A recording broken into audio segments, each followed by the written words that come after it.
Hello मेरे बालक एवं बालिकाओं, कैसे हैं आप लोग। उम्मीद करते हैं मस्त होंगे, बेहतर होंगे, बेहतरीन तरीके से पढ़ाई कर रहे होंगे, पूरे जोश के साथ पढ़ रहे होंगे, मौज में होंगे। चलिए, हम लोग इसके पिछली क्लास में डिस्कस कर चुके थे न्यूट्रिशन के बारे में।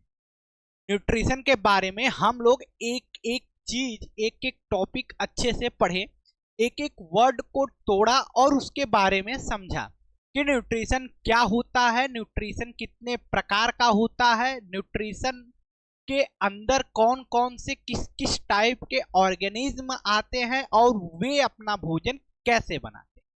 ये सारी चीजें हम लोग इसके पिछली क्लास में देखे थे। हम उम्मीद करते हैं कि आप लोग उसका अच्छे से नोट्स बनाए होंगे, पढ़े होंगे और वो सारी चीजें आपको क्लियर हो गई होंगी और वो सारी चीजें आपको याद भी हो गई होंगी। तो आइए चलिए, आज बेहतरीन तरीके से न्यूट्रिशन का एक आगे आने वाला टॉपिक डाइजेस्टिव सिस्टम, ह्यूमन के डाइजेस्टिव सिस्टम के बारे में हम लोग चर्चा करते हैं, पढ़ते हैं, देखते हैं ये ह्यूमन का ऑर्गेनिक डाइजेस्टिव सिस्टम जो है ये क्या होता है, इसके फंक्शन क्या होते हैं, इनमें कौन कौन से ऑर्गन्स होते हैं, ये सारी चीजें। सबसे पहली बात मेरे बच्चों, मैं आपको बताऊं, अगर मैं आपको सबसे पहली बात बताऊं तो एक शब्द आता है डाइजेस्टिव, फिर उसके बाद आता है सिस्टम, आता है मेरे प्यारे बच्चों। अब इसमें आपको एक बात कंफर्म कर दूं, एक बात अगर आपको मैं कंफर्म करूं तो सिस्टम, ये सिस्टम का मतलब क्या होता है। जैसे आप बहुत नाम सुने होंगे, डाइजेस्टिव सिस्टम, रेस्पिरेटरी सिस्टम, आप सुने होंगे एक्सक्रेटरी सिस्टम। ये सारी चीजें देखिए, आप इसके आगे लगता है सिस्टम, लग रहा है कि नहीं। तो सबसे पहले सर्कुलेटरी सिस्टम, सर्कुलेटरी सिस्टम, ये सारी चीजें, मैस्कुलर सिस्टम, ये ढेर सारी चीजें जो हमारे बॉडी में सिस्टम लग के आ रहा है। तो सबसे पहले आप मान लीजिए रेस्पिरेटरी, एक्सक्रेटरी, सर्कुलेटरी, डाइजेस्टिव, ये सारी चीजें तो समझ में आता है सर। डाइजेस्टिव मतलब जब भोजन का डाइजेशन होगा, जिसके द्वारा होगा, जो ऑर्गन्स कर रहे हैं, ये हो गया। रेस्पिरेटरी मतलब वे ऑर्गन्स जो रेस्पिरेटरी मतलब रेस्पिरेशन कर रहे हैं, जो श्वसन कर रहे हैं, जिनके हेल्प से श्वसन हम कर पा रहे हैं, कोई ऑर्गेनिज्म कर पाता है। एक्सक्रेटरी मतलब वे ऑर्गन जिनके द्वारा कोई चीज, एक्सक्रेटरी सिस्टम मतलब एक्सक्रेशन कर पाता है। सर्कुलेटरी मतलब वे ऑर्गन जिनके द्वारा कोई चीज सर्कुलेट हो रही है, ब्लड सर्कुलेट हो रहा है, किसके थ्रू हो रहा है, कैसे हो रहा है, ये सारी चीजें। लेकिन एक शब्द और है, एक वर्ड और है, सिस्टम। तो इस सिस्टम का मतलब क्या होता है, हम इस चीज को पहले समझते हैं। एक छोटा सा देखिए, एक छोटे छोटे से वर्ड के मीनिंग को समझते चलेंगे ना, तो हमें आसानी होगी चीजों को क्लियर करने में, आपको मजा आएगा चीजों को पढ़ने में। बायोलॉजी पढ़ने का मजा आ जाएगा भाई, जब आपको एक एक वर्ड के मीनिंग पता होगा अच्छे से। तो आप बताइए इस सिस्टम का मतलब क्या होता है। ये सिस्टम यहां पे लगा है तो इसका मतलब कुछ होगा। सिस्टम का मतलब मेरे बेटे, इसमें ढेर सारे ऑर्गन होंगे, ढेर सारे ऑर्गन होंगे। जैसे अगर हम यहां पे बात करेंगे डाइजेस्टिव में, डाइजेस्टिव में अगर हम बात करेंगे तो क्या अकेला एक ऑर्गन मिलके पूरे डाइजेशन को कंप्लीट कर देता है, बताइए। ऐसा होता है क्या? बिल्कुल नहीं होता है। ऐसा बिल्कुल भी नहीं हो पाएगा। इसमें ढेर सारे ऑर्गन मिलेंगे, माउथ मिलेगा, बकल कैविटी मिलेगा, मिलेगा कि नहीं? फेरिंग्स मिलेगा, लैरिंग्स मिलेगा, फेरिंग्स मिला, स्टमक हुआ, स्टमक, इंस्टेटाइन, स्टेटाइन हुआ, रेक्टम हुआ, एनस हुआ, ये सारी चीजें मिल रही हैं। पूरा डाइजेस्टिव सिस्टम तब बन रहा है। देखिए एक हम नॉर्मल एग्जांपल लेते हैं, हम एक नॉर्मल एग्जांपल लेते हैं और समझते हैं। तो सिस्टम का मतलब वो चीज है जिसमें ढेर सारे लोग मिले हों किसी एक चीज को करने के लिए, किसी एक काम को करने के लिए पूरा का पूरा एक पूरा डिपार्टमेंट हो, उसमें ढेर सारे लोग हों। जैसे एक स्टेट में, एक डिस्ट्रिक्ट में ढेर सारे क्या होते हैं, गांव होते हैं, ढेर सारे लोग होते हैं। तो वहां पे लॉ एंड ऑर्डर को मेंटेन करने के लिए एक सिस्टम होता है, एक डिपार्टमेंट होता है जिसे हम पुलिस सिस्टम, पुलिस डिपार्टमेंट कहेंगे। अब क्या पुलिस सिस्टम, ये लॉ एंड ऑर्डर जो मेंटेन हो रहा है, क्या कोई एक पुलिस वाला कर रहा है या कोई एक पुलिस ऑफिसर कर रहा है? ऐसा तो है नहीं। इसको मेंटेन करने के लिए भाई ढेर सारे लोग हैं ना, कांस्टेबल, हेड कांस्टेबल, फिर उसके बाद ASI, SI, inspector, CO, SHO, CO, फिर उसके बाद रैंक बढ़ रही है, ढेर सारे ऑफिसर हैं, उनके नीचे भी ढेर सारे ऑफिसर्स हैं जो मिलके क्या कर रहे हैं, केवल एक काम, लॉ एंड ऑर्डर को मेंटेन कर रहे हैं। तो ये हमारा एक सिस्टम हो गया। मतलब कोई सिस्टम का मतलब मेरे बच्चों वो चीज जिसमें ढेर सारे लोग मिले और एक काम को करें। कोई अकेला उस काम को नहीं कर सकता। अब किसी डिस्ट्रिक्ट में लॉ एंड ऑर्डर मेंटेन करना है तो क्या कोई एक पुलिस वाला कर लेगा? नहीं कर पाएगा। उसके लिए बकायदा एक सिस्टम बना हुआ है। बात समझ में आई? तो यहां से एक बात तो क्लियर हो गया, अगर सिस्टम लगा है, बायोलॉजी में भी अगर सिस्टम लगा है तो इस सिस्टम का मतलब ही हुआ कि उसके अंदर ढेर सारे ऑर्गन मिले हैं और एक काम को कर, कोई एक अकेला स्पेसिफिक ऑर्गन उस काम को नहीं कर सकता है, उसमें ढेर सारे ऑर्गन के हेल्प चाहिए और वो जब हेल्प करेंगे तभी वो एक काम पूरा होगा। उसे ही बोल दिए हम लोग सिस्टम।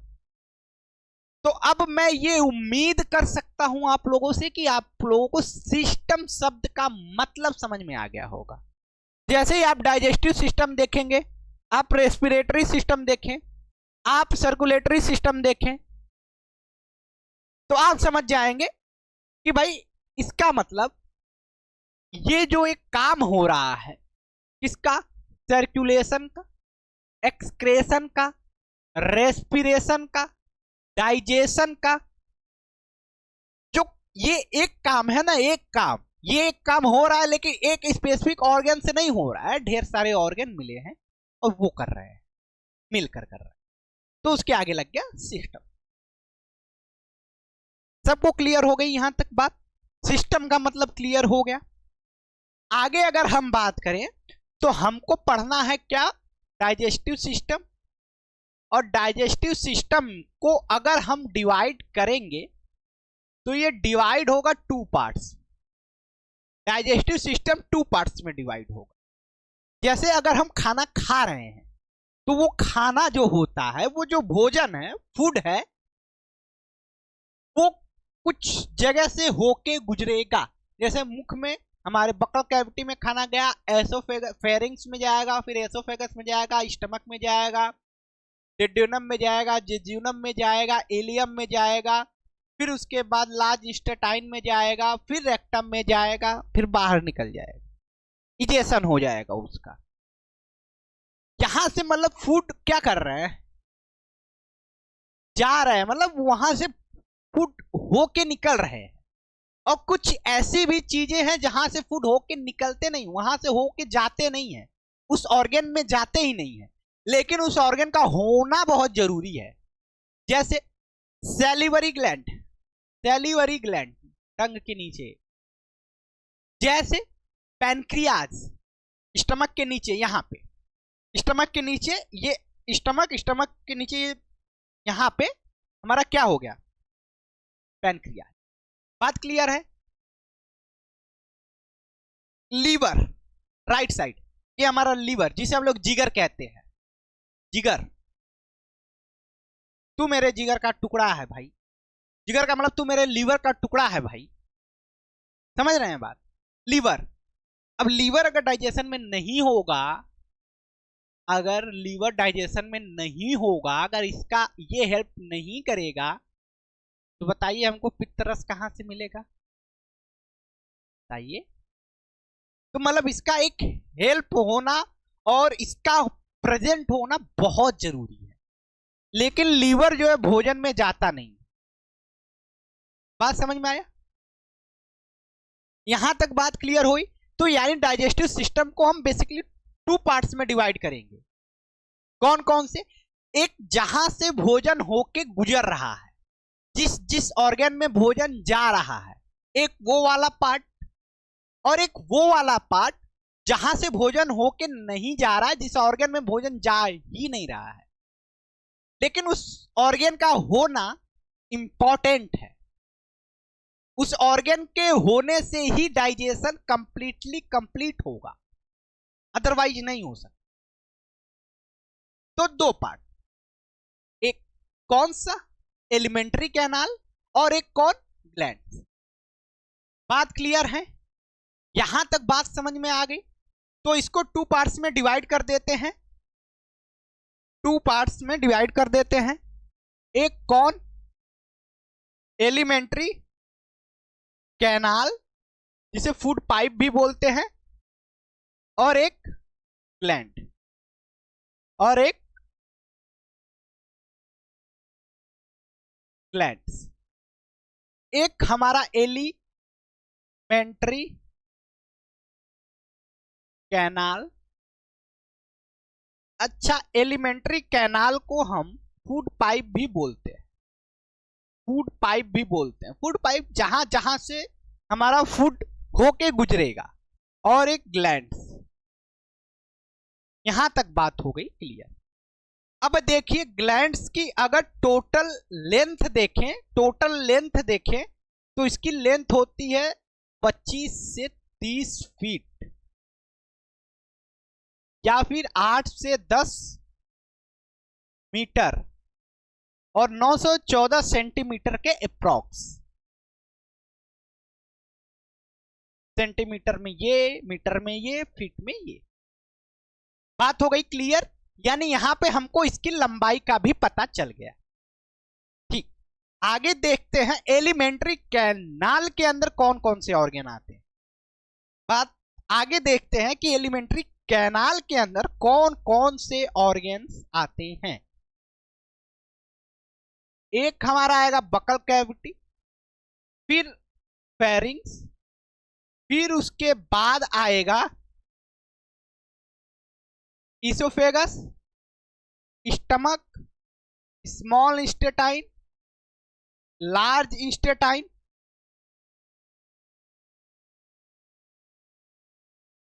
लार्ज इंस्टेटाइन, और फिर स्टमक। इतनी बात हो गई क्लियर। एक हमारा आया क्या,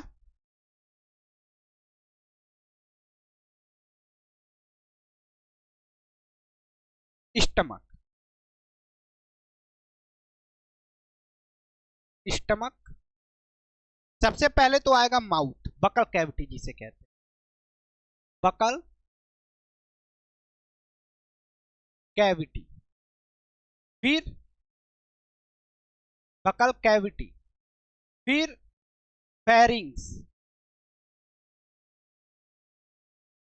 उसके बाद अगर कोई है तो वो है इसोफेगस,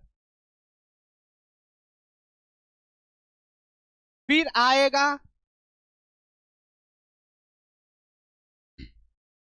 फिर उसके बाद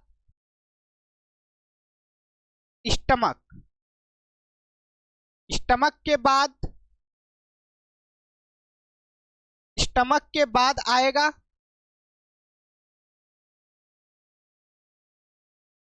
स्मॉल इंस्टेटाइन।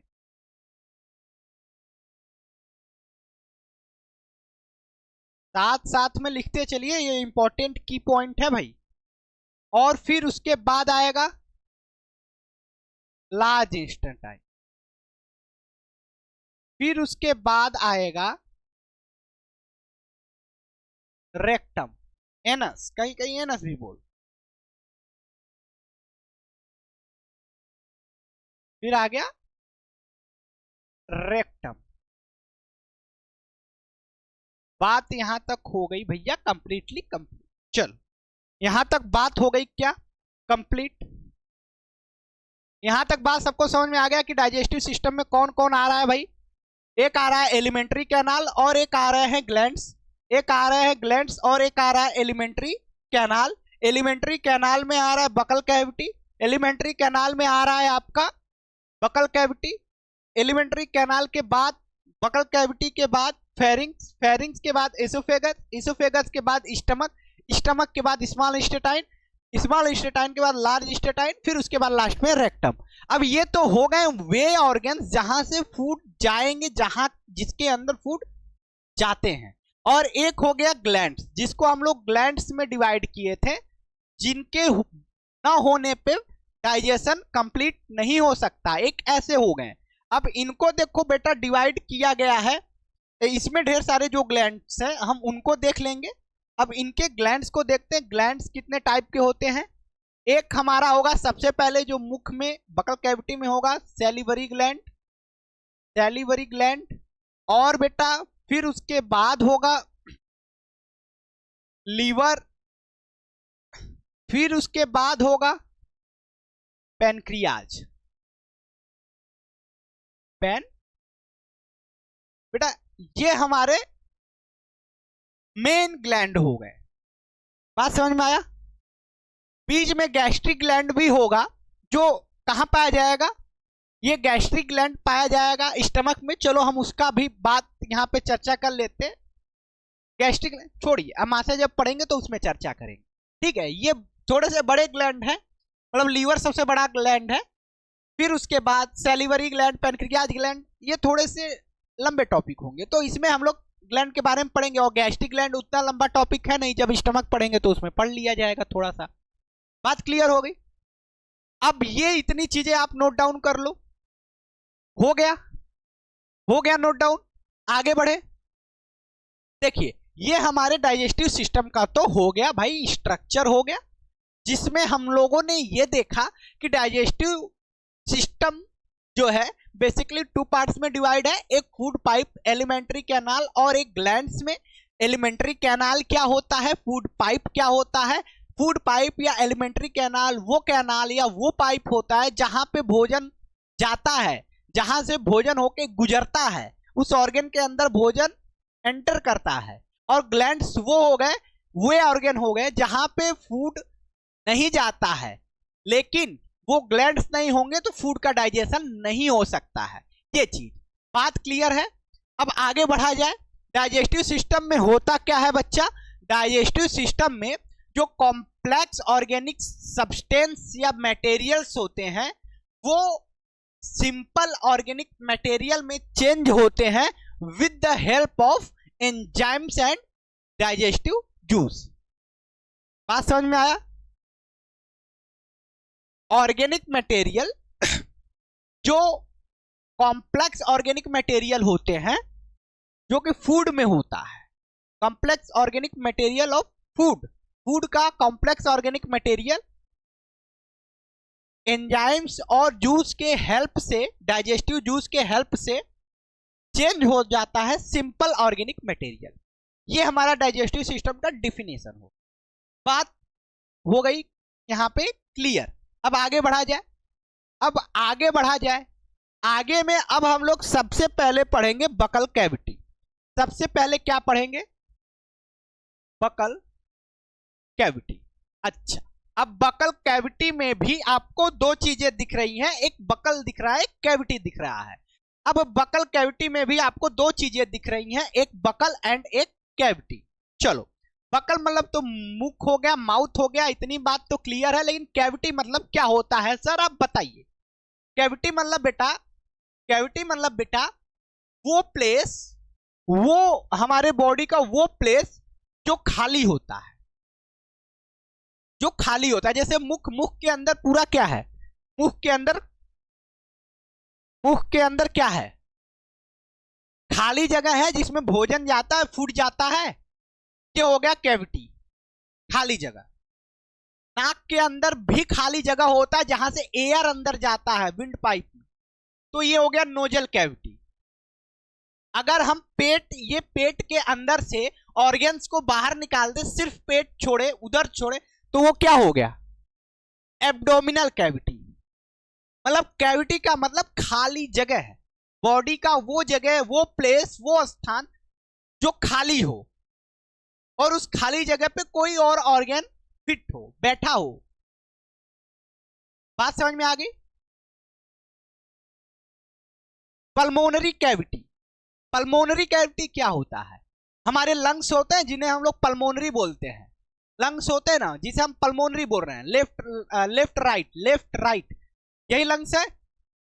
अब मेरे बच्चों बताइए, अब अगर उस लंग्स का जो पल्मोनरी है उसके बीच से चीजों को निकाल दिया जाए, जो मसल्स है, बोन के अंदर जो मसल्स है, एल्वियोलीज है, ढेर सारी वेन्स है, आर्टरीज है, इन सारी चीजों को बाहर निकाल दी जाए, तो बीच में उसके अंदर खाली जगह बचेगा, वो क्या हो गया, वो क्या हो गया, पल्मोनरी कैविटी मेरे बेटे। क्लियर। तो यहां पे कैविटी का मतलब भी हम क्लियर कर चुके हैं, वो जगह जो खाली हो, जहां पे कोई और जगह, मतलब कोई चीज रख दिया जाए, वहां पे कोई और सामान रखा जा सके, वो खाली जगह ही कैविटी क्या है। जैसे ये रूम है, रूम के अंदर सिर्फ दीवार हो और बाकी चीजें, देखो पूरा रूम क्या है, खाली है, तो ये हो गया रूम की कैविटी हो गई, रूम का खाली जगह है। बात को समझ रहे हैं। कैविटी का मतलब क्या हो गया, बॉडी का वो प्लेस जो खाली हो। क्लियर। ठीक, आगे बढ़ा जाए। अब बकल कैविटी में अगर हम देखेंगे तो बकल कैविटी में सबसे पहले आएगा तित, तित, फिर उसके बाद आएगा बच्चों सैलिवरी ग्लैंड, सैलिवरी ग्लैंड। यहां तक बात हो गई क्लियर। ग्लैंड्स। अब देखो तिथ में अगर देखा जाए, टाइप्स ऑफ तिथ, टाइप्स ऑफ तिथ देखा जाए तो तिथ बेटे होते हैं ये कितने टाइप्स के, incisor, canine, premolar and molar, यही तो होता है तिथ, यानी 4 टाइप्स के। कौन, इंसीजर, इंसीजर,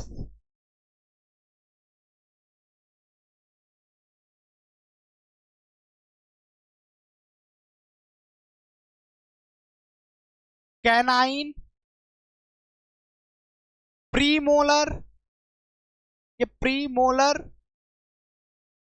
एंड मोलर, यही तो होता है तिथ। अब हम इनकी संख्या देख लेते। देखिए मैं आपको एक नॉर्मल एग्जांपल दे रहा हूं, ये हमारा मुख है तो एक जबड़ा, एक ये लोअर जॉ है, ये अपर जॉ है, ये लोअर जा और ये ऊपर वाला अपर जा। अपर जा पे भी क्या है, तिथ है, लोअर जा पे भी क्या है, तिथ है। बात क्लियर है ना। तो अपर जा पे भी तिथ है, लोअर जा पे तिथ है। अब हम बीच में से काटे तो देखिए कितना हो गया, अपर जा के 2 पार्ट्स, एक राइट पार्ट, एक लेफ्ट पार्ट, लोअर जा का भी एक राइट पार्ट और एक लेफ्ट पार्ट, हो गया ना। ये बात मैं आपको बता रहा हूं, अभी आगे समझाऊंगा, बस आप इतना समझते चलिए कि जॉ जो होते हैं वो 2 हो गए, वो 2 हो गए, एक लोअर जॉ, एक अपर जॉ, और उसको बीच से देखो, ये जॉ हो गए, अपर जॉ, ये लोअर जॉ, अपर जॉ और लोअर जॉ, जबड़ा, इसे हम लोग बोल दे रहे हैं अपर जॉ और ये लोअर जॉ। क्लियर है।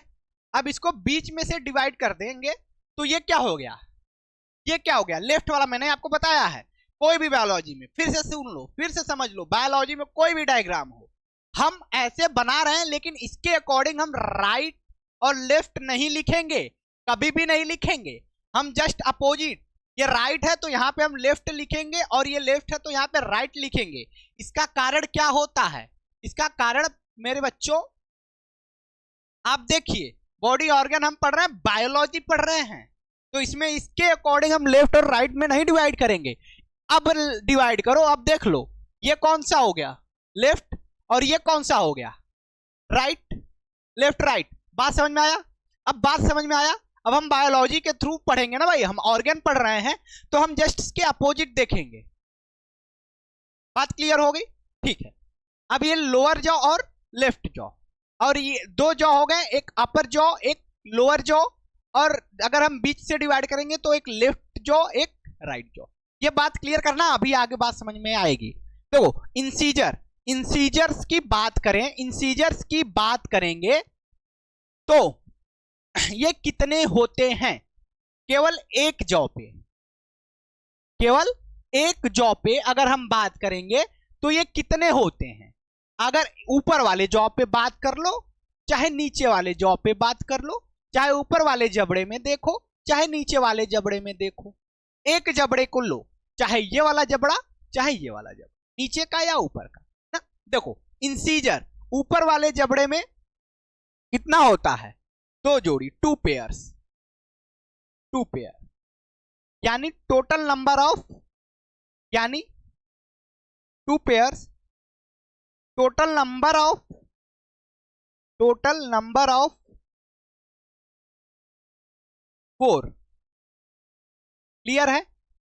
Total number of 4, total number of canine कितना होता है? 1 pair, 1 pair. Total number of, total number of 2। Premolar कितना होता है भाई? प्रीमोलर होता है 2 इधर 2 इधर, यानी 2 पेयर, यानी टोटल नंबर ऑफ 4। ठीक, ये टोटल नंबर ऑफ 4। ये कितना होता है? 3 पेयर, 3 पेयर।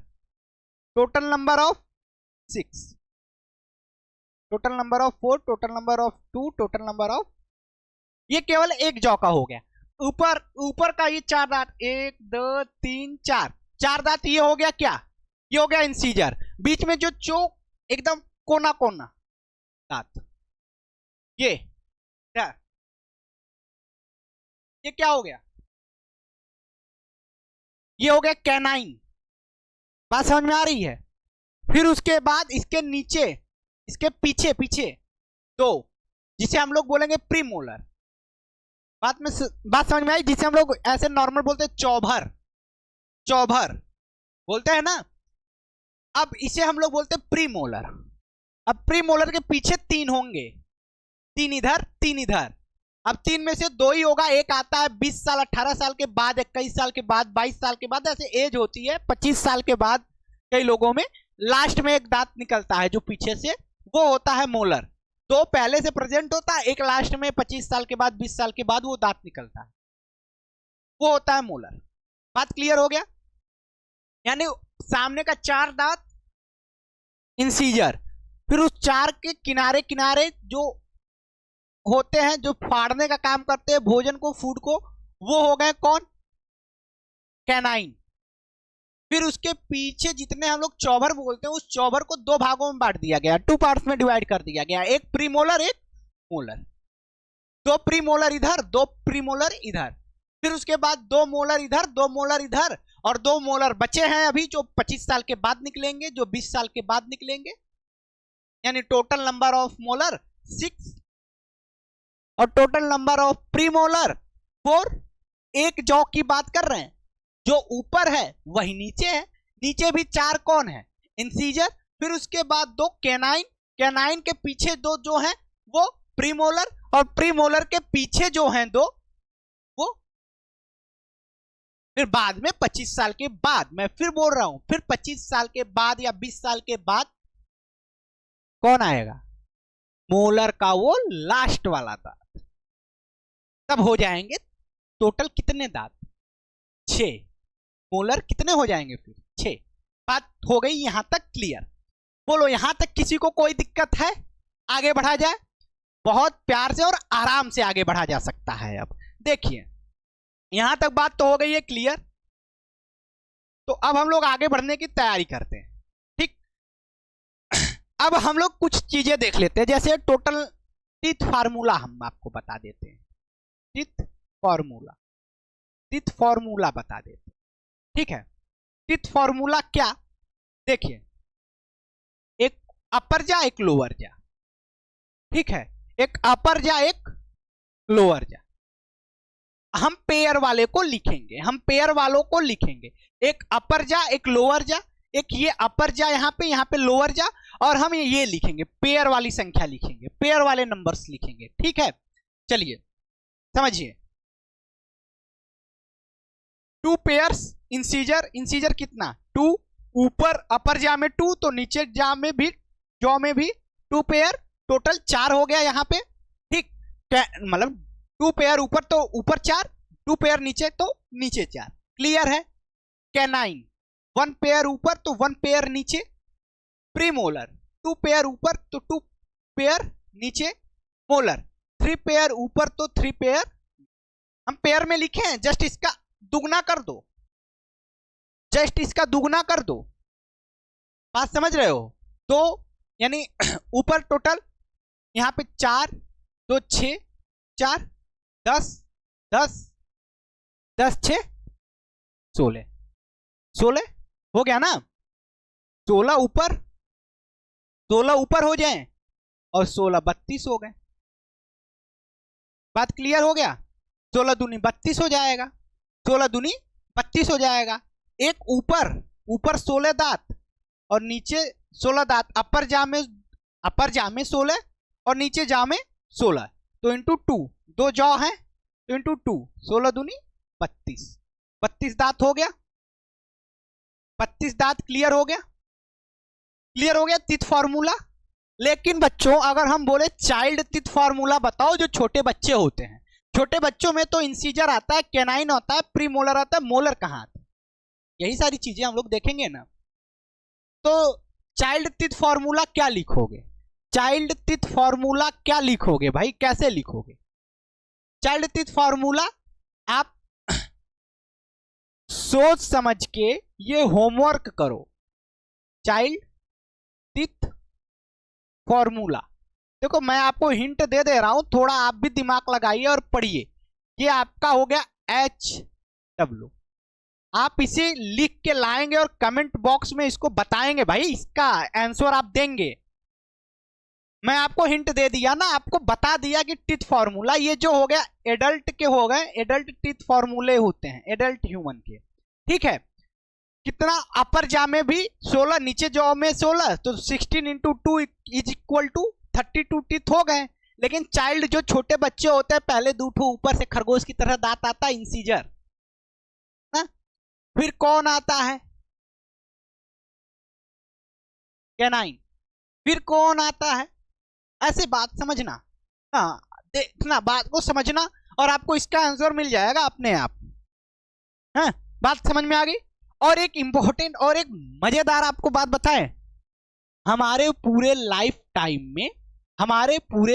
टाइम में एक ह्यूमन बीइंग है, उस ह्यूमन बीइंग के पूरे जीवन काल, पूरे लाइफ टाइम में, जीवन काल में 52 टाइम्स टीथ जो होते हैं वो आते हैं।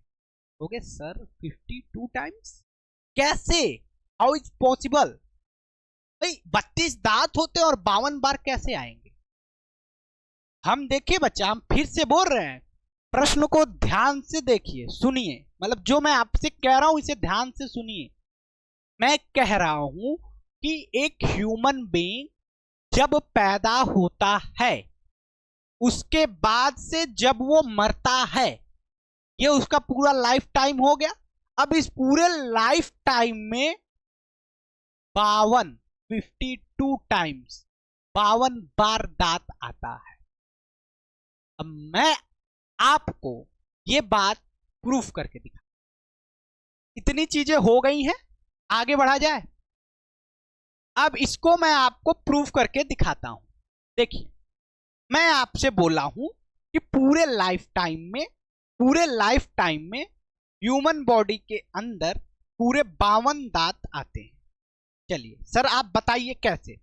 देखिए बच्चा, मैं आपको एक बात बता रहा हूं। मोलर जो केवल और केवल पूरे जीवन काल में एक बार आता है, क्लियर है। और इसकी संख्या कितनी होती है? इसकी संख्या मेरे बच्चे होती है टोटल 6। अपर जा और लोअर जा को छोड़ दे रहे हैं, केवल एक जॉ की बात कर रहे हैं। तो 6 इंटू 2 करेंगे, दोनों जॉ, यहां पे दोनों जॉ, अपर जॉ और लोअर जॉ दोनों ले लिए तो 12। क्लियर है? यहां तक समझना। मोलर जो टीथ है ये पूरे जीवन काल में, पूरे लाइफ टाइम में एक बार आता है और इसकी संख्या होती है टोटल 12। टोटल संख्या को हम सर्कल करके चल रहे हैं, जो अपर जॉ और लोअर जॉ दोनों में होगा ना। उसके बाद अगर हम बात करेंगे प्रीमोलर की, प्रीमोलर, अगर हम प्रीमोलर को देखेंगे तो ये पूरे लाइफ टाइम में कितनी बार आएगा बच्चों? ये आएगा 2 बार। और इनकी संख्या होती है ऊपर 2 पेयर, यानी ऊपर संख्या हो गई इनकी टोटल 4 और दोनों जबड़ों की मिला करके हो गई 8। हो गई? दोनों जबड़ों की मिला के बात कर रहे हैं हम। यहां पे एक जबड़े की अगर बात करेंगे तो एक जबड़े में 6 होगा और एक जबड़े में 4 होगा, यही होगा। अब फिर उसके बाद हम लोग बात करेंगे कैनाइन। कैनाइन टीथ भी पूरे जीवन काल में आता है 2 बार और इसकी संख्या होती है 1 पेयर में होता है, तो इसकी संख्या हो गई 2 और दोनों जॉ का मिला करके हो गया 4। और एक जॉ में, ये दोनों जॉ का मिला करके लिख रहे हैं और ये एक जॉ में 2। ठीक, एक जॉ में 2, चाहे अपर ले लो चाहे लोअर। फिर उसके बाद आएंगे हमारे इंसीजर्स। इंसीजर्स आगे, इंसीजर्स भी पूरे जीवन काल में आते हैं 2 बार और इनकी संख्या होती है 2 पेयर्स, यानी total number of incisors is equal to 4 into 2 इसलिए क्योंकि दोनों जॉ को हम लोग देखेंगे, दोनों जॉ को मिलाएंगे तो ये हो जाएंगे 8 और इसमें हो गए कितना? इसमें कितना हो गए? 4 हो गए। बात क्लियर है? इतनी बात क्लियर है? मोलर कितना होता है पूरे? 12, 3 3 6, एक 6 ऊपर वाले जॉ पे और 6 नीचे, टोटल 12 हो गया। क्लियर है? टोटल कितना हो गया? 12 मोलर जो केवल एक बार आता है।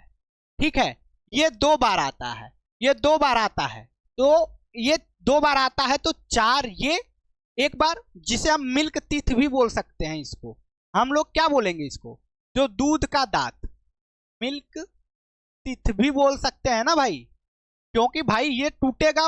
प्रीमोलर एक बार टूट के दोबारा आता है, कैनाइन एक बार टूटता है फिर दोबारा आता है, इंसीजर भी एक बार टूटता है फिर दोबारा आता है। होता है ना ऐसा? 2 आगे का दांत जो होते हैं, बच्चे होते हैं जब पैदा होते हैं, हम लोग भी, आप लोग भी, सभी लोग जब पैदा होते हैं तो पहले जो दांत आता है फिर वो टूटता है फिर दोबारा आता है, फिर वो टूटता है फिर दोबारा आता है। तो मोलर को छोड़ के बाकी लोग 2 बार आते हैं, तो ये 4 जो है 2 बार आएगा, ये भी 2 बार आएगा, ये भी 2 बार आएगा। आएगा? बताओ तो कितना हो गया? 4 2 बार आएगा तो 4 2 बार आया तो 4 इंटू 2 2 बार आया जीवन काल में, ये 2 बार आ रहा है पूरे लाइफ टाइम में ना। प्रीमोलर 2 बार आ रहा है तो 2 का मल्टीप्लाई करेंगे, 2 बार आ रहा है। और कितने प्रीमोलर होते हैं भाई? 4 होते हैं। प्रीमोलर कितने होते हैं? 4, तो ये कितना हो गया? 8। वैसे ही ये हो गया इंसीजर। इंसीजर कितने होते हैं? 4। पूरे जीवन काल में आते हैं कितनी बार? 2 बार, तो मल्टीप्लाई 2 इज इक्वल टू 8 हो गया। क्लियर? अब उसके बाद कैनाइन कितने होते हैं? कैनाइन कितने होते हैं? कैनाइन होते हैं 2। कैनाइन होते हैं भाई कितने? 2। एक जॉ की ही तो बात कर रहे हैं हम लोग, तो 2 होते हैं, 2 कैनाइन होते हैं। ये पूरे लाइफ टाइम में कितनी बार आते हैं? 2, तो multiply 2 into 2 is equal to 4 हो गया। क्लियर? तो अब इसको ऐड कर दो, 8 प्लस 8 प्लस 4 कितना हो गया? 8 8 16 4 20, यानी कितना हो गया? 20। क्लियर है ना? 20 दांत ये हो गए, 12 दांत ये हो गए।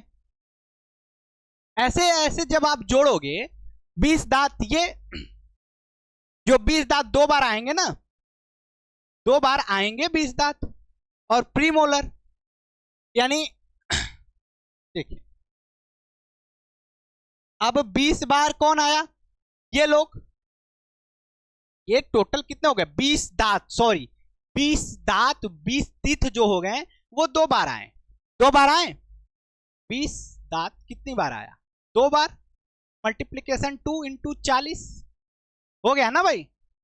टोटल 20 दांत 2 बार आ रहे हैं और 12 एक बार आ रहा है, 12 प्लस 20 2 बार आया है, प्लस 20 दांत एक बार, फिर 20 दांत वो टूटेंगे एक बार आएंगे, फिर ये टोटल हो गए 20 20 40 10 50 2 52।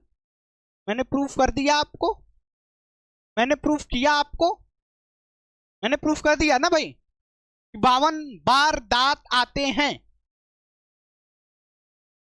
20 दांत ऐसे जो पैदा होने के बाद आते हैं जिसे हम दूध के दांत कहते हैं, फिर वो टूटते हैं तो फिर वही 20 दांत दोबारा आते हैं। तो टोटल ये इनकी संख्या हो गई 40 हो गई। फिर 12 जो एक ही बार आते हैं मोलर, 40 10 50 2 52, 40 प्लस 12 कितना हो गया 52 हो गया, हो गया ना। पूरे लाइफ टाइम में 12 बार दांत आ रहे हैं। मिल्क वाले 20 बार और फिर वो मिल्क वाला टूट रहा है फिर 20 बार आ रहा है, और मोलर वाले एक बार, मोलर दांत एक बार केवल आ रहा है। तो ये बात आपको क्लियर हो गई, ठीक, नोट डाउन कीजिए भाई, आगे बढ़ा जाए।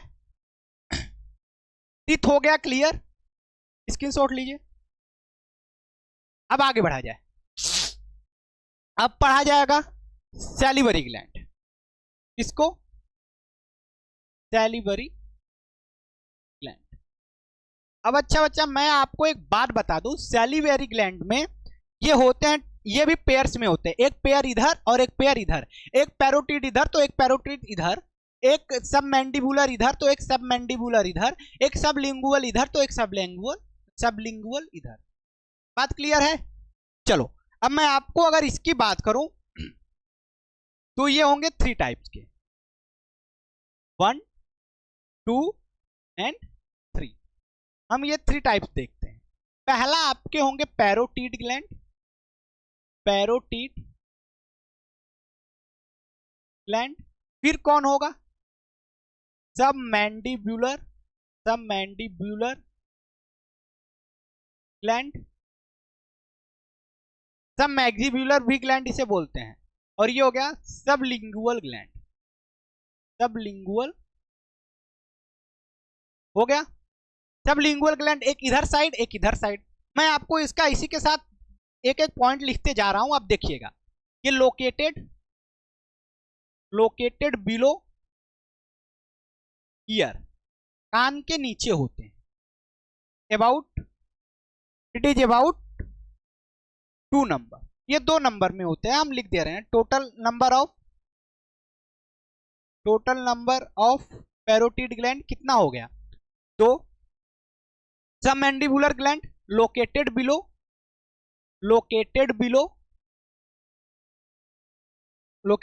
द जॉ, जबड़े के नीचे पाए जाएंगे। सबलिंगुअल लोकेटेड बिलो द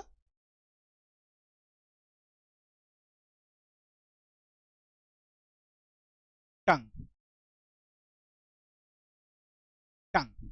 जीभ के नीचे। क्लियर हो गई बात? अब इनका टोटल नंबर कितना हो गया 2, तो इनका भी होगा 2, इनका भी होगा 2, सभी लोग होंगे 2, एक इधर साइड एक इधर साइड, एक इधर साइड एक इधर साइड। बात क्लियर? Very good. यानी हम यहाँ पे सैलिवरी ग्लैंड में हमने देख लिया सैलिवरी ग्लैंड कितने टाइप्स के होते हैं और ये मतलब कहाँ पे लोकेटेड होते हैं। मैं कुछ बात इसके बारे में बता दूं। ये देखिए स्टेंसन्स डक्ट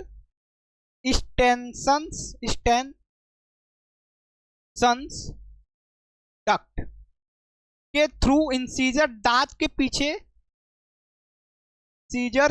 के पीछे बिहाइंड द इंसीजर टीथ के पीछे खुलता है।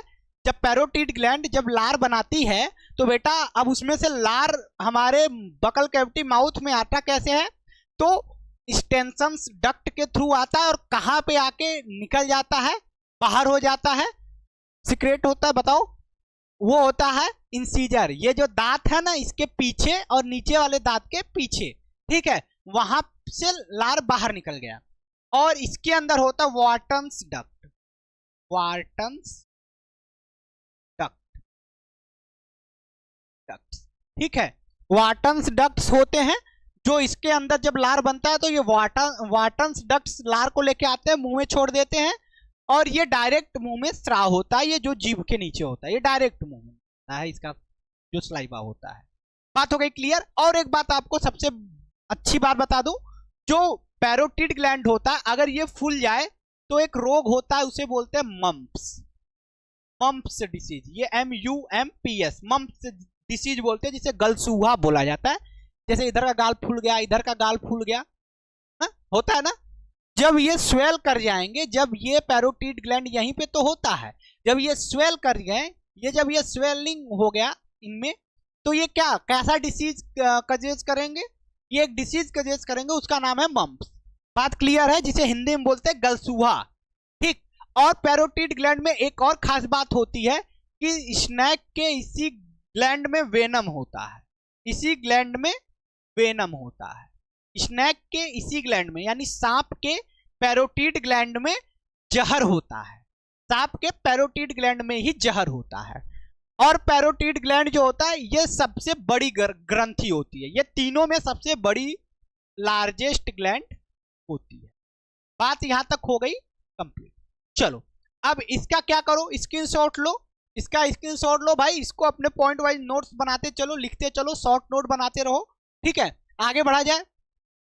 अब आपको मैं देखो, चीजों को जब आप समझ लिए रहोगे ना बेटा, तब आपको एग्जाम में लिखने में कोई दिक्कत नहीं है। अब जैसे मुझे चीजें समझ में आती हैं, अब जैसे मुझे चीजें समझ में आती हैं, तो अब मुझे एग्जाम में पेपर दे दिया जाए तो वो मैं लिखता चला जाऊंगा, एक टॉपिक पे एक पेज तो आराम से लिख देंगे, क्योंकि इतनी ढेर सारी बातें भाई हम समझ चुके हैं। तो इसको तो हम एक कहानी के रूप में लिखना रहेगा, पॉइंट वाइज लिखना रहेगा, तो लिख तो सकते ही हैं जब चीजें समझ गए हैं। तो हम जब समझ गए कि ये घर कैसे बन रहा है, रूम कैसे बन रहा है, बस बात खत्म। हम उसको बनाना स्टार्ट कर सकते हैं, बना सकते हैं। अब आप समझे ही नहीं है, बस नोट डाउन किए हैं कि ये रूम कैसे बनता है। पहले गड्ढा खोदा जाता है, फिर नींव भरा जाता है, ईंट लगाया जाता है, सीमेंट और बालू लगाया जाता है, फिर उसके बाद पानी डाला जाता है, ढेर सारी चीजें, जो जो चीजें आप लिखे हो।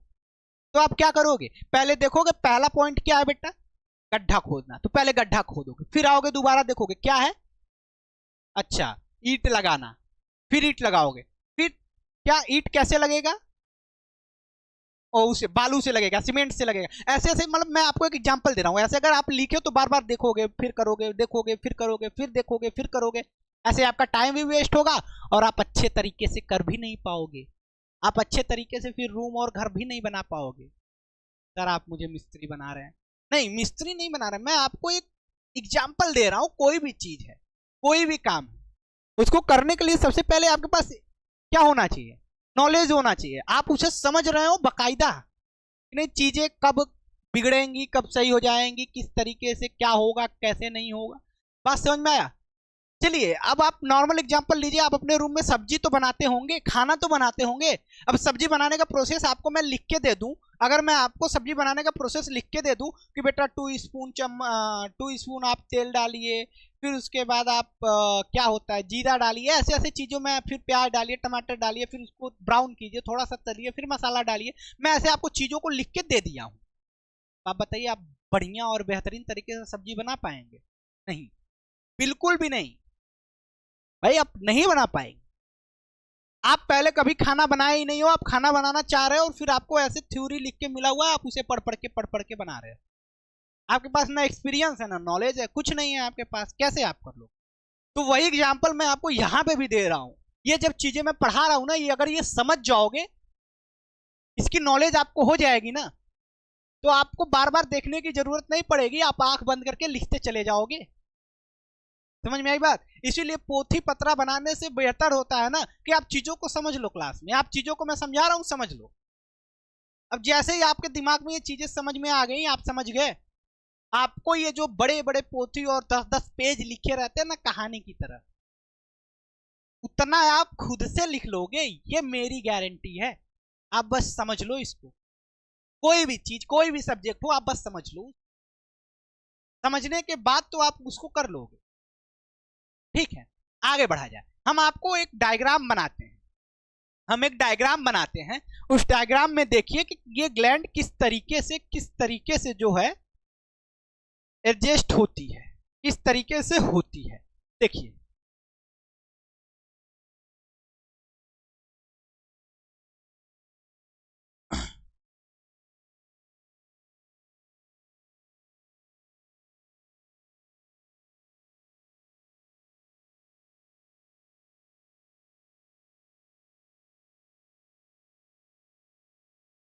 ये हो गया। अब देखिए यहां पे हो गया ईयर, ईयर, ये लोअर जा ये अपर जा, बात समझ में आ रही है। ये यहां पे हो गया, ठीक। अब देखिए मेरी बात को समझिए, मैं आपको ग्लैंड बना के दिखा रहा हूं। ग्लैंड, एक पैरोटिड ग्लैंड यहां पे कान के पास, फिर उसके बाद एक जीभ के पास, जीभ के पास एक छोटा सा, और एक जबड़े के पास। ठीक, तीन ग्लैंड हो गया, तीन उस साइड होगा। अब इसके नाम क्या हो गए, अब इसके नाम देख लीजिए। ये आपका हो गया पैरोटिड ग्लैंड, पैरोटिड ग्लैंड, और ये हो गया सब मैंडिब्यूलर ब्यूलर ग्लैंड। फिर उसके बाद ये नीचे वाला ग्लैंड हो गया सब ग्लैंड। बात हो गई क्लियर। यानी ये सैलिवरी ग्लैंड, सैलिवरी ग्लैंड हो गया बेटा क्लियर।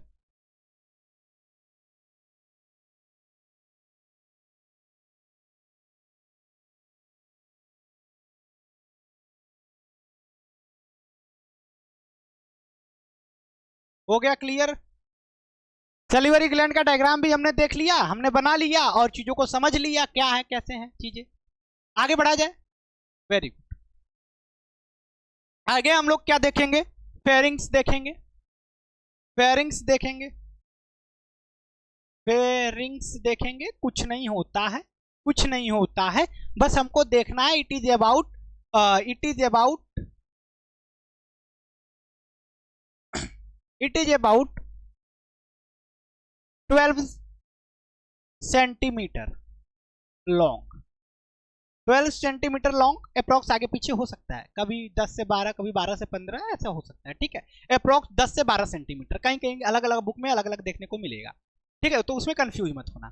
दूसरा, it is a inner part, it is a inner part या फिर लास्ट पार्ट ऑफ माउथ, मतलब मुख का, बकल कैविटी का जो लास्ट पार्ट है ना, यहाँ पे जहाँ पे टॉन्सिल होता है, जो लटका होता है ऊपर से टॉन्सिल, वहां पे लास्ट पार्ट जो टॉन्सिल होता है वही लास्ट पार्ट होता है, वही होता है फेरिंग्स। बस, it is a last part of mouth, it is a inner part of mouth, भीतरी भाग। क्लियर है, किसी को कोई दिक्कत, फेरिंग्स खत्म। बस फेरिंग्स के बारे में और कुछ नहीं करना है, बस यही जानना है कि इसकी लंबाई कितनी होती है और इसमें तो कोई भोजन, बस यहाँ से भोजन होके गुजर रहा है, यहाँ पे कोई डाइजेशन नहीं हो रहा।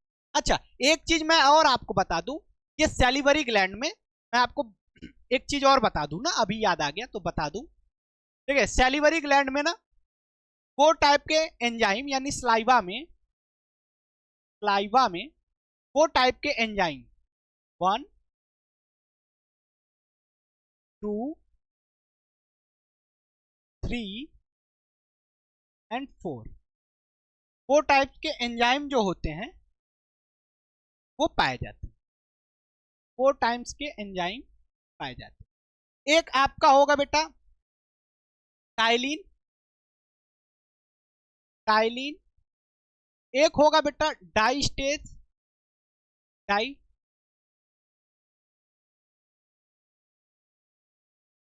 स्टेज, कहीं कहीं डाई स्टेट भी बोलते हैं। लाइसोजाइम, लाइसोजाइम, और एक होगा बेटा म्यूलिन, म्यूलिन। ये आपके एंजाइम हो गए, ये आपके एंजाइम हो गए, म्यूलिन एंजाइम। अब मैं आपको इनके फंक्शन बता देता हूं। टाइलिन और डाइस्टेट जो है डाइजेस्ट करते हैं किसको बेटा? स्टार्च को। स्टार्च को ये बेटा डाइजेस्ट करेंगे।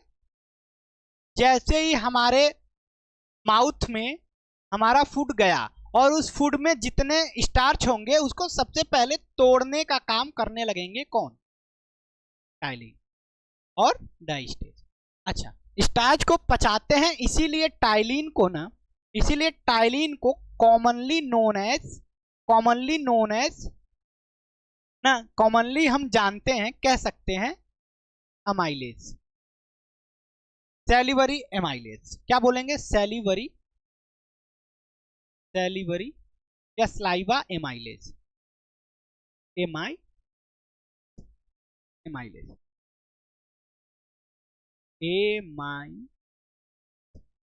ठीक, स्लाइवा एमाइलेज। क्योंकि एमाइलेज जो होता है ना बच्चा, ये एमाइलेज एंजाइम जो होता है ना बालक, ये हमारे इंस्टेटाइन के अंदर होता है और ये स्टार्च को डाइजेस्ट करता है। और स्टार्च को सबसे पहले टाइलिन भी डाइजेस्ट कर रहा है, इसलिए इसे हम टाइलिन को हम लोग लार का एमाइलेज बोल देते हैं, स्लाइवा का एमाइलेज बोल देंगे, सैलिवरी एमाइलेज बोल देंगे। क्लियर है? चलो, डाइस्टेट और स्टार्च क्या हो गया बेटा? टाइलिन और डाइस्टेट क्या हो गया बेटा? स्टार्च को पचाया। लाइसोजाइम क्या करता है बेटा? ये किल करता है किसको? किल टू द जर्म्स। ये जर्म्स कीटाणुओं को मारेगा बेटा। जो हमारे फूड के अंदर बैक्टीरिया या जर्म्स होते हैं उनको ये किल करेगा। और म्यूलिन क्या होगा? ये हमारे भोजन को ना ल्यूब्रिकेंट बनाएगा।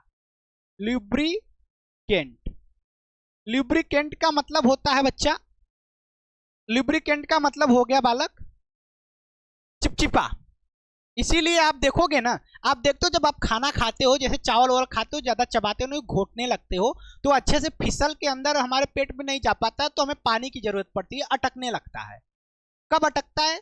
जब आप जल्दी क्या किए, चबाए नहीं, मुंह में डाले भोजन और फिर गटाक, मुंह में डाले गटक गए, मुंह में डाले चबाए नहीं, गटक गए, मुंह में डाले चबाए नहीं, गटक।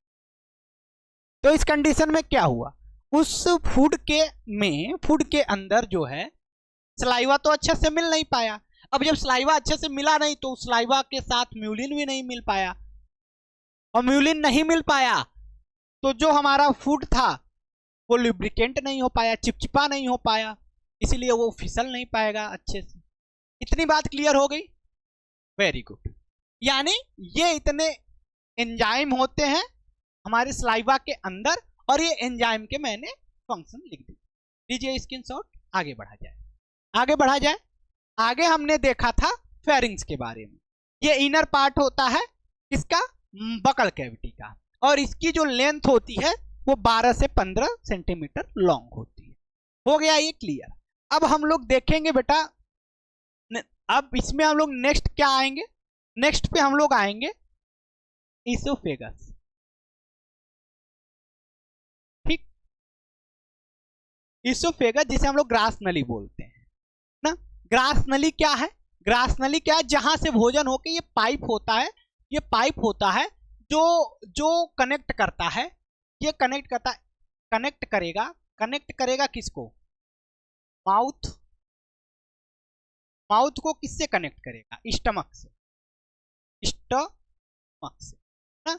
जब माउथ के अंदर जब हम लोग खाना चबा लेते हैं और जब निगलते हैं तो जब पेट में जाता है तो वो यही ईसोफेगस के थ्रू होता हुआ जाता है। दूसरी बात, ईसोफेगस में और एक बात जान जाओ कि इसके अंदर पाया जाता है म्यूकस मेम्ब्रेन क्या करेगा बेटा? म्यूकस मेम्ब्रेन स्राव करेगा किसका? म्यूकस का स्राव करेगा जो भोजन को फिसलने में मदद करेगा ना। म्यूकस क्या होता है?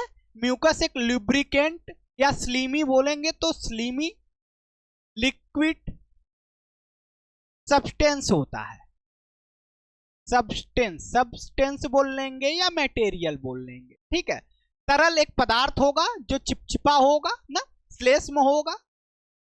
स्लेश में होगा, म्यूकसी होगा, म्यूकस होगा उसमें, और वो भोजन में जैसे ही भोजन आया उसके साथ मिला और भोजन को फिसलने में मदद किया, और फिसल के भोजन कहाँ आ गया, स्टमक। इतनी बात इसोफेगस के बारे में। इसोफेगस के बारे में एक बात मैं और बता दूं, इसके अंदर बच्चा पाया जाएगा आईओनजी ट्यूडनल फोल्ड्स, आईओनजी ट्यूडनल फोल्ड्स पाया जाएगा। आईओनजी ट्यूडनल फोल्ड्स जिसे हम लोग हिंदी में बोलते अनुलंब भंज, अनुलंब भंज। इसका काम क्या होता है बेटा, जैसे हम लोग क्या किए, थोड़ा सा कैपेसिटी, कभी कभी क्या होता है, जैसे थोड़े से भोजन के टुकड़े को तोड़े और खाएं, वो नॉर्मली चला गया। और क्या होता है, देखो एक नॉर्मल एग्जांपल लेते हैं। जैसे आप लोग लड़कियों को देखे होंगे, लड़कियों में क्या होता है, जैसे वो खाएंगी तो ऐसे थोड़ा सा टुकड़ा तोड़ेंगी भोजन का, बस। और जो लड़के होते हैं, हम लोग होते हैं, हम लोग के लिए वो उतना टुकड़ा कहीं समझ में नहीं आता, मुंह में कहीं समझ में नहीं आता, भाई ये क्या है, कैसे खाएं इसको। हम लोग क्या करते हैं, एक बड़ी सी रोटी होती है, आधा तोड़ते हैं और बीच में से लपेट के खा जाते हैं। हम लोग के भोजन के जो टुकड़े हैं, जो क्वांटिटी है खाने की, वो ज्यादा होती है, और वो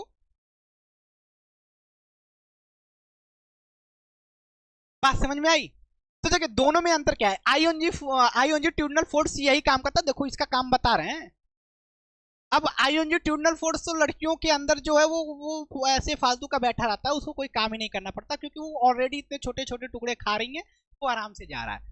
लेकिन लड़कों के अंदर का आईओनजी ट्यूडनल फोर्स जो होता है, आईओनजी ट्यूडनल फोर्स जो होता है, ये क्या करेगा, ये फोर्स जो इसोफेगस होता है ना, उसको ये जैसे इतना इसोफेगस की चौड़ाई है, इसको ऐसे फैलने में मदद करेगा, ऐसे फैलने में मदद।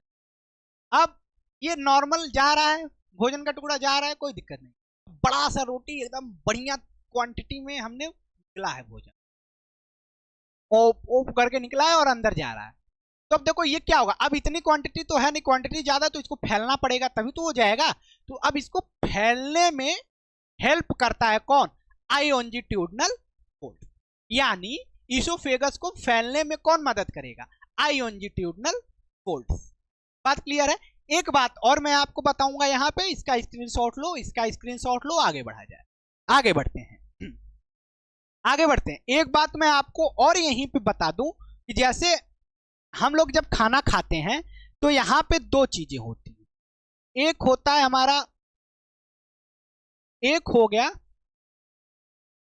विंड पाइप, और इसी के पीछे मैं आपको बना दे रहा हूं, एक हो गया हमारा इसोफेगस, एक हो गया इसोफेगस। ये हमारा हो गया इसोफेगस, और ये कौन हो गया, विंड पाइप। मतलब ये रेस्पिरेटरी सिस्टम का एक पार्ट है। ये वाला कौन है, इसोफेगस है। इसमें कौन जाएगा भाई, फूड जाएगा, और इसमें कौन जाएगा, विंड जाएगा, हवा जाएगा, वाइंड। क्लियर है। अब देखो यहाँ पे जैसे हम लोग पानी पीते हैं या खाना खाते हैं, तो वो हमारे फेफड़े में ना जाए, वो हमारे फेफड़े में ना जाए, वो स्टमक में जाए, इसोफेगस में जाए। ये कैसे पॉसिबल होता है, देखिए अभी हम कुछ नहीं खा रहे हैं, तो हमारा जो इसोफेगस है ना वो बंद है, और जैसे ही हम खाना खाएंगे तो जब तक चबाते हैं, जब तक हम भोजन को चबाते रहते हैं, तब तक जो है कि हमारा इसोफेगस बंद रहता है। जैसे ही भोजन को देखिए जैसे हम यहाँ पे सलाइवा है, निगल रहे हैं, निकले, ये देखिए ऊपर नीचे थोड़ा सा दिखा होगा आपको, आपको दिखाते हैं, ये पानी है, समझिए। अभी हम इसको पानी को पिएंगे, आप बस ये नोटिस कीजिए,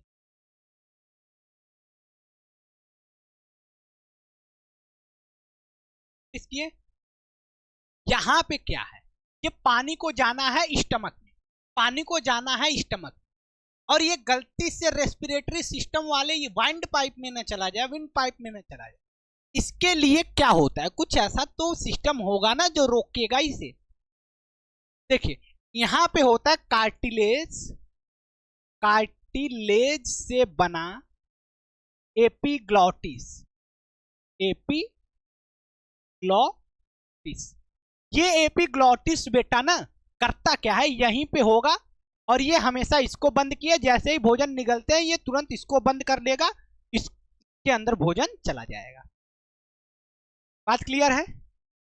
दो पाइप है, समझ लो ये दो पाइप है ना, मतलब ऐसे समझो, कहाँ मेरे पास और कहीं पाइप है नहीं, यहाँ पे नहीं है पर समझ।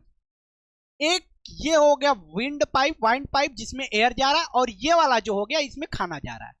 ये समझ लो क्या हो गया, एपिग्लॉटिस। ये क्या हो गया, ये हो गया एपिग्लॉटिस, ये यहां से एपिग्लॉटिस, समझो ठीक, बात को बस समझना है।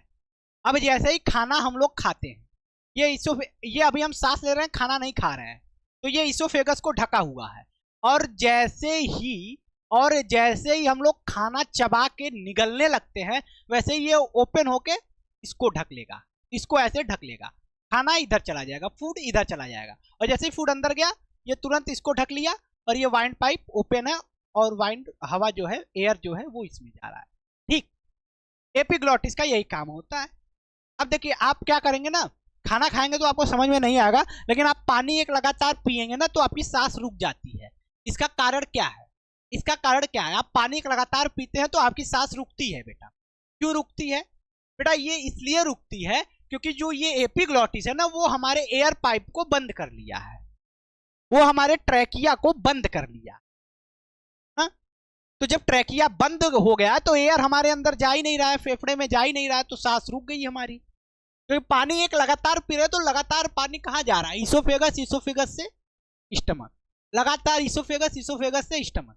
तो अब लगातार वो एपिग्लॉटिस एयर पाइप को बंद किया हुआ है, ट्रैकिया को बंद किया हुआ है, तो एयर हमारे लंग्स में जा नहीं रहा है, और जब एयर लंग्स में जा नहीं रहा है तो हम सांस नहीं ले पा रहे हैं। और जैसे पानी पीना बंद करते हैं तो एपिग्लॉटिस तुरंत इसोफेगस को बंद कर लेता है, और क्या होता है, ये एयर पाइप ओपन हो जाता है और हम सांस ले पाते हैं आसानी से। इतनी बात क्लियर हो गई? ठीक, अब देखिए कभी कभी खाना खाते समय, देखिए एक बात मैं आपको एग्जांपल और समझाता हूं। जैसे लोग कहते हैं ना खाना खाते समय ज्यादा बात नहीं करना चाहिए। क्यों नहीं करना चाहिए? अगर हम बात करते हैं, सबसे पहली बात आप समझिए, हमारे बॉडी के हर एक पार्ट को कंट्रोल कौन करता है बेटा? ब्रेन करता है। ठीक, अब एपिग्लॉटिस को भी कंट्रोल कौन करेगा? ब्रेन करेगा। ऊपर से भोजन आ रहा है, पानी आ रहा है, एयर आ रहा है, एयर पाइप में ट्रैकिया में जाएगा, भोजन इसोफेगस में जाएगा, ये कौन सिग्नल देता है, ये कौन बताएगा बेटा? ब्रेन बताएगा। ब्रेन ही तो कंट्रोल करेगा। अब आप जब किसी खाना खाते समय कहीं और आपका ध्यान होगा, किसी और के यादों में खोए होंगे, किसी और को सोच रहे होंगे, या जो बात कर रहे होंगे, तो आपका ब्रेन, आपका माइंड उस बात के ऊपर चला जाएगा, फोकस करेगा, तो एपिग्लॉटिस के ऊपर से उसका कंट्रोल तो है लूज पड़ जाएगा। तो जब खाना खाएंगे हम, निगलने लगेंगे, तो एपिग्लॉटिस कंफ्यूज हो जाएगा कि भैया हमको तो सिग्नल मिल ही नहीं रहा है, हम क्या करें, हम इसोफेगस को बंद करें कि वाइंड पाइप को बंद करें, हम मतलब एयर पाइप को, ट्रैकिया को बंद करें, इसोफेगस को बंद। तो वो अपने मन से काम करेगा, वो कहेगा हम किसी को नहीं बंद करते हैं भाई, हम जो है जैसे हैं वैसे पड़े रहते हैं। तो भोजन के कुछ थोड़े से टुकड़े, या पानी के थोड़े से टुकड़े, मतलब पानी का थोड़ा सा क्वांटिटी जो हम पी रहे हैं, वो अगर थोड़ा सा भी हमारे वाइंड पाइप में गया, ट्रैकिया में गया, तुरंत फेफड़ा गुस्सा जाता है, ये भाई तुम कहाँ, तुम्हारा जगह तो यहाँ नहीं है, तुम्हारा जगह तो पेट में है, हमारे फेफड़े हमारे अंदर क्यों आ रहे, चलो बाहर निकलो। तो अब फेफड़े के अंदर जो एयर होता है ना, वो प्रेशर से बाहर निकलता है, वो प्रेशर से बाहर निकलता है। क्यों? वो प्रेशर से बाहर इसलिए निकलता है कि जो भोजन के पार्टिकल्स, जो पानी जो फेफड़े के अंदर आ रहा है, वो बाहर निकल जाए प्रेशर से। बात समझ में आई?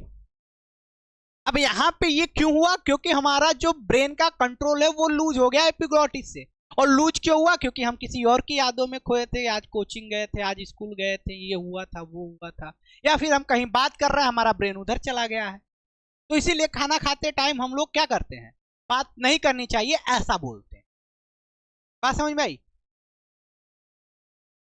ये बात। और दूसरा बात, यहां से आपको एक चीज और क्लियर हो गया कि भाई हमें ये जो नॉर्मल भाषा में लोग कहते हैं नाथू, जो ये नाथू चढ़ता है, खांसने लगते हैं, खांसी आने लगती है, पानी अटक जाता है, खाना अटक जाता है, कभी जान जाने की नौबत तक आ जाती है, क्योंकि भाई ट्रेकिया के ज्यादा अंदर तक खाना चला गया, पानी चला गया, तो भाई वो फेफड़ा बार बार प्रेशर बना के बाहर निकाल रहा है खाने को। अब वो जो बाकी का मेटाबॉलिज्म प्रोसेस है वो रुक गया, वो पूरा का पूरा फोकस उसका हो गया खाना को बाहर निकालने में। एयर नहीं जा पा रहा है अच्छे से लंग्स में, नहीं ले पाएंगे हम अच्छे से, तो यहाँ पे जान जाने की भी नौबत आ सकती है अगर खाना ज्यादा अंदर तक ट्रैकिया में चला जाता है। तो आप कभी कभी देखेंगे पानी वाले जो केस होते हैं, जो पानी जाता है, जब पानी पीते समय अचानक से जाता है, जब हम उसमें खांसना स्टार्ट करते हैं बेटा, वो बहुत डेंजरस, क्योंकि पानी लिक्विड फॉर्म में होता है, वो बहुत अंदर तक जा सकता है। इसीलिए पानी में थोड़ा ध्यान दिया जाता है, पानी में जरूर ध्यान दिया जाता है। बात क्लियर हो गई? तो यहाँ पे हम लोग खाने टाइम या पानी पीते टाइम अचानक से खांसने क्यों लगते हैं, ये वाली बात भी क्लियर हो गई। और खाना हमेशा इसोफेगस में और एयर हमेशा एयर पाइप ट्रैकिया में क्यों जाता है, ये भी बात क्लियर हो गई। इसके हेल्प से जाता है, कौन इसमें हेल्प करता है, ये बात भी क्लियर हो गई। सैलिवरी ग्लैंड भी क्लियर हो गया, बकल कैविटी और टीथ के बारे में भी हम लोगों ने। अब हम लोग को क्या पढ़ना है, stomach, small intestine and large intestine, फिर उसके बाद लीवर एंड पेनक्रियास, बस खत्म हो जाए। ये टॉपिक थोड़ा लंबा है, मैंने आपको पिछली क्लास में भी बताया था कि ये जो चैप्टर है लाइफ प्रोसेस क्लास 10th का, ये बहुत ज़्यादा वेटेज रखता है आपके बोर्ड के एग्जाम में। ये 7 से 8 मार्क्स कैरी करता है बेटा, आपके बोर्ड एग्जाम में 7 से 8 मार्क्स ये कैरी करता है। इससे क्वेश्चन बनते हैं बेटा आपके ऑप्शनल भी और थ्योरिकल भी, हर साल बनते हैं और हमेशा बनते हैं। इसका सबसे ज़्यादा वेटेज है, तो ये थोड़ा सा लेंदी और थोड़ा सा बड़ा है, और आप जब तक इसे समझ के नहीं पढ़ेंगे, जो मैं कह रहा हूँ जैसे मैं पढ़ा रहा हूँ आप नहीं पढ़ेंगे, तो ये बहुत आगे जाके बर्डन बन जाए। इसलिए आप इसे नोट्स बनाते रहिए, पढ़ते रहिए, और बाकी नेक्स्ट क्लास में मिलेंगे लोग स्टमक को लेके, स्टमक के साथ, फिर आगे की बात आगे। अभी इतना बात अच्छे से समझ लीजिए, नोट्स बना लीजिए, पढ़ लीजिए। मिलेंगे नेक्स्ट क्लास में। जय हिंद।